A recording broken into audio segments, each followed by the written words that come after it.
ഇതാണ് final look. അപ്പോൾ നമ്മുടെ ഫേസിൽ ഏറ്റവും ഇമ്പോർട്ടൻ്റ് ആയ പാർട്ട് ഏതാണെന്ന് വെച്ചാൽ ഞാൻ പറയും അത് ഐബ്രോസ് ആണെന്ന്. ഐബ്രോസ് തന്നെ കറക്റ്റായാൽ നമ്മുടെ ലുക്ക് കംപ്ലീറ്റ് ആയി. പലരും എന്നോട് ചോദിക്കാറുണ്ട് ഐബ്രോസ് എഴുതുമ്പോൾ ആർട്ടിഫിഷ്യലായി പോയി അല്ലെങ്കിൽ പെട്ടെന്ന് പടർന്നു പോയെന്നൊക്കെ. അപ്പോൾ നമുക്കിന്ന് ഒട്ടും ആർട്ടിഫിഷ്യൽ അല്ലാതെ ലോങ് ലാസ്റ്റിംഗ് ആയിട്ട് എങ്ങനെ ഐബ്രോ മേക്ക് ഓവർ ചെയ്യാമെന്ന് നോക്കാം. മേക്ക് ഓവർ അല്ല, എങ്ങനെ ഐബ്രോ എഴുതാമെന്ന് നോക്കാം. അപ്പം ഞാനിവിടെ ഉപയോഗിക്കുന്നത് ഈ പാക്കിൻ്റെ ഈ മഡ് ഓക്കെ എന്ന് പറഞ്ഞ ഈ ഒരു ഷെയ്ഡാണ്. ഇതൊരു ഐബ്രോ ജെൽ പൊമേഡാണ്. പിന്നെ ഈ ഒരു പാക്കിൻ്റെ പൗഡറും. അപ്പം നിങ്ങൾക്ക് ഈ ബ്രാൻഡ് തന്നെ വേണമെന്നില്ല കേട്ടോ, നിങ്ങളുടെ ഏത് ബഡ്ജറ്റായിട്ടുള്ള ഏത് ബ്രാൻഡ് നിങ്ങൾക്ക് യൂസ് ചെയ്യാം.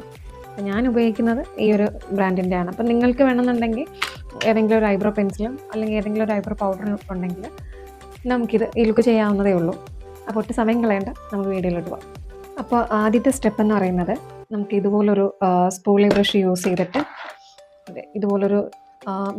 ചെയ്തിട്ട് പിറകെ മുകളിലേക്ക് ചീകുക, ബ്രഷ് ചെയ്യുക.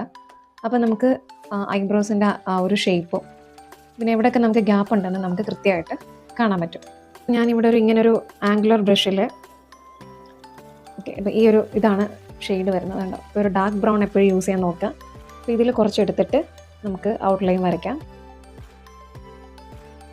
ഇത് നല്ല പിഗ്മെൻറ്റഡ് ആണ്, അതുകൊണ്ട് നമ്മുടെ കൈയുടെ ബാക്കിൽ ഇതിൻ്റെ എക്സസ് ഉള്ളതൊന്ന് കളഞ്ഞിട്ട് ഔട്ട്ലൈൻ ചെയ്യാം.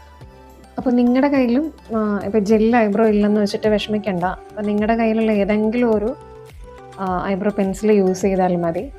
അപ്പോൾ എപ്പോഴും പിരുകത്തിൻ്റെ ഈ പകുതിക്ക് വെച്ച് വേണം, ഇവിടെ നിന്ന് വേണം നമ്മൾ സ്റ്റാർട്ട് ചെയ്യാൻ. ശേഷം മുകളിലും അതുപോലെ ഒരു ഔട്ട്ലൈൻ കൊടുത്തിട്ട് ഒരു വാല് പോലെ താഴേക്ക് വരയ്ക്കാം. ഔട്ട്ലൈൻ കഴിഞ്ഞാൽ പിന്നെ നമ്മൾ ഐബ്രോ ജെല്ലോ അല്ലെങ്കിൽ പെൻസിലോ വെച്ച് ഉള്ളിൽ ഫില്ല് ചെയ്യരുത്. ഇതുപോലൊരു പൗഡർ യൂസ് ചെയ്യാം. ഇതെല്ലാം പോയി നമുക്ക് ഡാർക്ക് ബ്രൗൺ ആണ് വേണ്ട, അത് മാത്രം മിച്ചമുണ്ട്. അപ്പോൾ അത് യൂസ് ചെയ്യാം നമുക്ക്. കാരണം ഉള്ളിൽ നമ്മൾ ഈ സെയിം ജെല്ലോ ഇതോ വെച്ചിട്ട് പെൻസിലോ വെച്ചിട്ട് ഫില്ല് ചെയ്താൽ അത് കുറച്ച് ആർട്ടിഫിഷ്യലായിട്ട് ഫീൽ ചെയ്യും. അപ്പോൾ ഗ്യാപ്പുള്ള ഭാഗം മാത്രം ഒന്ന് ഫില്ല് ചെയ്ത് കൊടുക്കുക.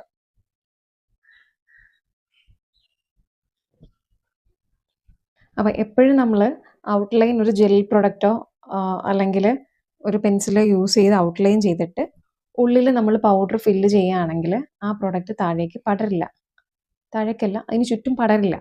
അപ്പോൾ അതാണ് ഇതിൻ്റെ ഒരു മാജിക് ട്രിക്ക് എന്ന് പറയുന്നത്.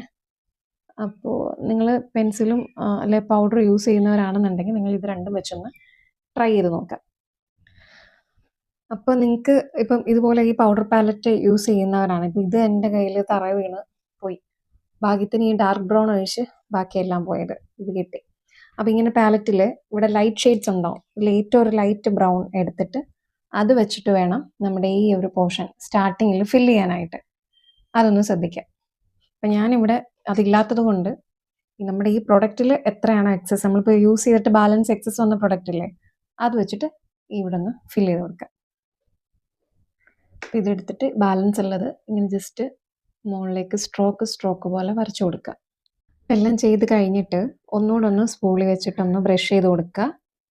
ഇതാകുമ്പം എവിടെയെങ്കിലും പ്രൊഡക്ട്സ് അധികമായിട്ടുണ്ടെങ്കിൽ അതൊന്ന് ബ്ലെൻഡ് ആയിക്കോളും, ഈവൻ ആയിക്കോളും.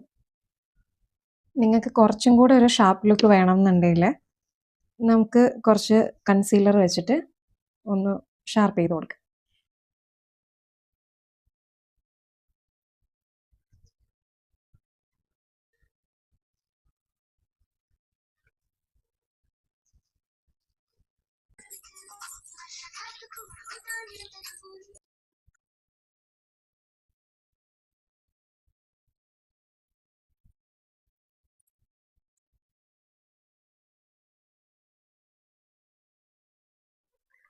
അപ്പോൾ ഇതാണ് ഫൈനൽ ലുക്ക്.